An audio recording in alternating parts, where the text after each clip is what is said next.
I always thought that sending projects to space would be pretty cool. But what if I could create technology and a program to better serve the world and impact others just as I was taught? Throughout my life, I've been able to work on 13 different projects that have been sent to the International Space Station through a NASA ISS program. And now I'm leading and serving on trips all around the world to implement the gift of these technological advancements and empower the next generation of world changers.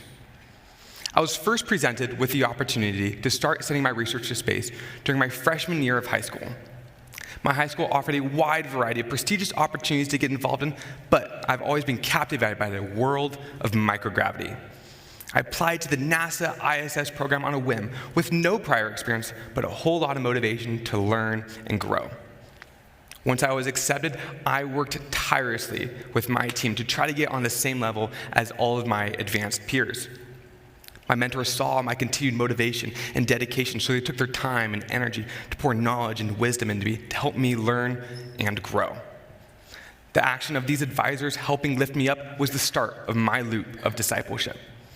Mentors would support me, and I would learn and grow and try to change the world for the better. And then I would do that to those around me, supporting them so that they too can learn and grow, so they too can better the world. This action has allowed me to lead many different teams, projects, and opportunities to serve.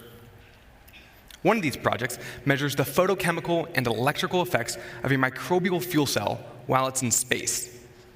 So a microbial fuel cell is a very special biobattery that is able to take any form of organic waste, including dirt, compost, sodium lactate, or even human waste, and convert it into electricity. This process is done by having commonly found microbes consume that waste who regularly breathe out electrons. With the help of an acid called potassium ferrocyanide, those electrons are able to be captured for your electrical needs. This is that microbial fuel cell technology. As you can see, it is just jars of dirt, some water, a little bit of acid, and bacteria. Those bacteria are eating the waste, or in this case, dirt, and breathing out electrons. Those electrons are traveling up and being captured to light these LEDs right here. I've had the opportunity to send this project to space 4 different times through the Quest space station program. The ISS program created a collaborative environment in which I was able to work in to gain real-world experience and work with industry partners. During my freshman year in the program, I would sit in the back and not feel comfortable helping or contributing to the projects. But during my sophomore year, I began to learn and grow, and I would work with my mentors in my own time to learn all these complex skills. So during my junior and senior years, I began leading the project teams and developing more humanitarian solutions. The microbial fuel cell was one of my multiple projects, but it was by far my favorite. I knew this project like the back of my hand. Not only did I love all the science and engineering behind it, but I especially loved that I was able to take this groundbreaking research and conduct it in space. While I was working on this project, I was struck by the wide range of applications that could be applied to. Not only could it help assist with long-term space travel, as it was originally intended to do, but it could revolutionize electricity generation here on Earth. So in 2020, I went to Liberia, Africa. I learned of the issue of sanitation that they have out there. In some communities, it's common to go to the bathroom on the side of the road and to leave it there.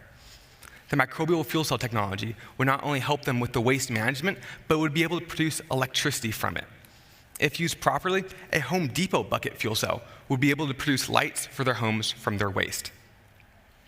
I wanted to further this revolutionary technology, so my freshman year of college, I started a program which would allow students to send their research up to space. Currently, our program's microbial fuel cell is on its way to the International Space Station via the SpaceX Crew 4 mission. I'm hoping to get further data on the internal resistance of this battery. I plan on taking this knowledge and continuing to apply it to countries all around the world. In fact, just a couple of days ago, I came back from South Africa, where I was able to learn more about their culture and how a microbial fuel cell can better affect their community. With my knowledge of the needs of a developing country and NASA management, I continue to have a mission to take a group of students, different dreams, backgrounds, and interests, and focus it all towards humanitarian research. Currently, the team I mentor identifies an issue around the world, specifically in a developing country, and then engineers a potential solution for it. We then send that solution to space, and then immediately start going on service trips to that area to integrate that solution. I learned of this leadership style by my team leaders as I shared my goal to better the world. I learned of the parable. If you give a man a fish, he will have food for a day. But if you teach a man to fish, he will have food for life. I don't just want to come into these countries, dump my technology on them, and leave, but I want to come in and teach them how to use, understand, and maintain projects like the fuel cell. If I can teach them how to fix and create a microbial fuel cell, they can further optimize the output for their needs. This output of electricity can be used for lights, internet, communication, or anything else that they may need to help better their families and their communities.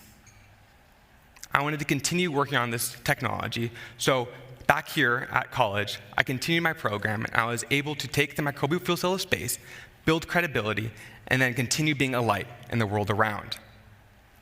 Currently, the team I mentor not only identifies that issue, but I'm also able to spend many late nights with them, teaching them and leading them, just as my mentors were able to do with me. My mentors would take all of the time in their day to help me learn and lead in the right direction of humanitarian research. With my team leadership, I'm able to have a senior member, a mentor, an underclass member. And then when that senior member transitions out, the underclass member is able to rise up and continue that loop by mentoring the next group of students. While I was working on these projects, my mentors always emphasized that we should use our current situation to help better the world around us and share knowledge with others. In my experience of sending research to space, building credibility within my team, and working on projects such as microbial fuel cell, I plan on continuing the loop of discipleship by helping empower the next generation of world changers to empower others. And I hope you'll join me. Thank you.